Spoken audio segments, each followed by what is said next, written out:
ಈಜಿಪ್ಟಿಗೆ ಪಲಾಯನ ಜ್ಯೋತಿಷಿಗಳು ಹೊರಟು ಹೋದ ಮೇಲೆ ದೇವದೂತನು ಜೋಸೆಫನಿಗೆ ಕನಸಿನಲ್ಲಿ ಕಾಣಿಸಿಕೊಂಡು, ಏಳು, ಹೆರೋದನು ಮಗುವನ್ನು ಕೊಂದುಹಾಕಲು ಹವಣಿಸುತ್ತಿದ್ದಾನೆ. ಮಗುವನ್ನು ತಾಯಿಯನ್ನೂ ಕರೆದುಕೊಂಡು ಈಜಿಪ್ಟ್ ದೇಶಕ್ಕೆ ಓಡಿಹೋಗು. ನಾನು ಪುನಃ ಹೇಳುವ ತನಕ ಅಲ್ಲೇ ಇರು ಎಂದನು. ಅದರಂತೆ ಜೋಸೆಫನು ಕೂಡಲೇ ಎದ್ದು ಮಗುವನ್ನು ತಾಯಿಯನ್ನು ರಾತ್ರೋರಾತ್ರಿಯಲ್ಲೇ ಕರೆದುಕೊಂಡು ಈಜಿಪ್ಟಿಗೆ ತೆರಳಿದನು. ಹೆರೋದನು ಸಾಯುವ ತನಕ ಅಲ್ಲೇ ಇದ್ದನು. ಈ ಪ್ರಕಾರ ಈಜಿಪ್ಟ್ ದೇಶದಿಂದ ನನ್ನ ಕುಮಾರನನ್ನು ಕರೆದನು ಎಂದು ಪ್ರವಾದಿಯ ಮುಖಾಂತರ ಸರ್ವೇಶ್ವರನು ಹೇಳಿದ್ದ ಪ್ರವಚನ ಈಡೇರಿತು. ಕೂಸುಗಳ ಕಗ್ಗೊಲೆ ಜ್ಯೋತಿಷಿಗಳಿಂದ ತಾನು ವಂಚಿತನಾದೆ ಎಂದು ಅರಿತ ಹೆರೋದನು ರೋಷಾವೇಶಗೊಂಡನು. ಬೆತ್ಲೆಹೇಮಿಗೂ ಅದರ ಸುತ್ತಮುತ್ತಲಿಗೂ ಆಳುಗಳನ್ನು ಕಳುಹಿಸಿದನು.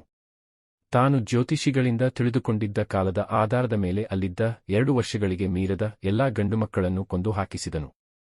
ಕೇಳಿಬರುತ್ತಿದೆ, ರಮಾ ಊರಿನೋಳು ರೋದನ, ಗೋಳಾಟ, ಅಘೋರ ಆಕ್ರಂದನ, ಕಳೆದುಕೊಂಡ ಮಕ್ಕಳಿಗಾಗಿ ಗೋಳಿಡುತಿಗಳು, ರಾಕೆಲ್ಲು, ಇನ್ನಿಲ್ಲದವುಗಳಿಗಾಗಿ ಉಪಶಮನ ಒಲ್ಲೆನೆನುತಿಗಳು. ಪ್ರವಾದಿ ಯೆರೆಮೀಯನ ಈ ಪ್ರವಚನ ಅಂದು ಸತ್ಯವಾಯಿತು.